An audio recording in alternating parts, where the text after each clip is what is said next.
nightmare for Brussels, anti-EU wave erupts strongly. Ingeman has turned back on soft single currency. The Eurozone is becoming a soft currency, warn German academics, who are starting to turn their backs on the European Union's legal tender. Despite the impacts of the coronavirus pandemic on global economics, the Eurozone's economy grew 2.2% in the second quarter of 2021 compared to the first quarter. However, German academics have voiced their fears about the long-term future of the Eurozone, saying repealing EU economic treaties has dire consequences. Thomas Meyer, founding director of the Flossbach von Storch Research Institute, suggested that since the 2010 euro crisis, regulatory principles set out in the EU treaties have gradually been repealed. He suggested the Eurozone was anchored on the principles of regulatory policy in the EU treaties, with the political independence of the ECB and the ban on monetary state financing, the rescue of insolvent states and the mutualization of debts. Mr. Meyer then said, solid money and a financially solvent state should create the basis for free market competition. This order had helped post-war West Germany to flourish economically and to an internationally coveted currency. However, since the euro crisis, the regulatory principles set out in the EU treaties have gradually been repealed. Writing in the German news outlet, Mr. Meyer then suggested the Eurozone has adopted the Latin European economic culture, which he suggests places more emphasis on discretion than on the enforcement of rules. He then said, the state intervenes in planning in the private sector, and the central bank plays a supporting role in the state's budgetary policy. It is dominated by fiscal policy so that both the public and private sectors can pass rising costs onto prices and borrow ever more. Between 1971 and the entry into the EMU, the Italian lira depreciated against the Deutsche Mark by 82%, the French franc lost 52%.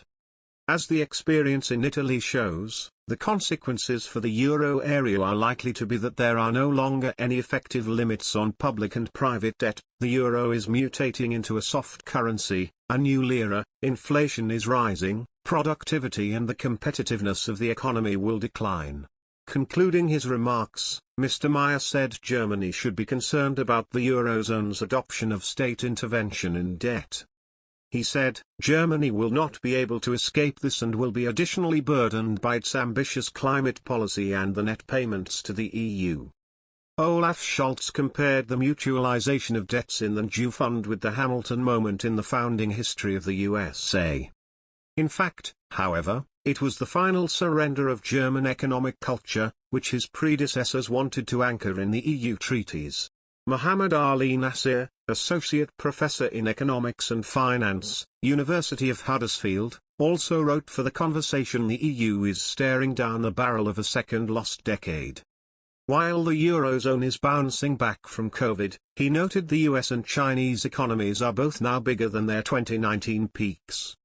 Mr. Ali Nasir then said, with an unimpressive track record on recovery, inherently weak economies, an obsession with fiscal rules and the prospect of the European Central Bank running out of ammunition, the alternative could be a second lost decade.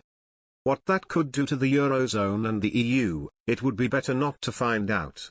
It comes as British business confidence has risen to its highest level in more than 4 years, according to a Lloyds Bank Business Barometer survey. Almost half of all the companies surveyed by Lloyds said they expected to raise prices for goods and services over the next year, for the highest proportion recorded by the survey since December 2017. Han Ju-ho, a senior economist at Lloyds, told The Telegraph, this tells a positive story about the country's economic recovery. This confidence is driven by the continued success of the vaccine rollout, the removal of lockdown restrictions and adjustments to self-isolation rules. It also comes as the European Central Bank said it remains optimistic that its economic projections of 4.6% growth across the bloc would hold after countries reliant on tourism, such as Spain and Italy, rebounded strongly in the second quarter. Italy,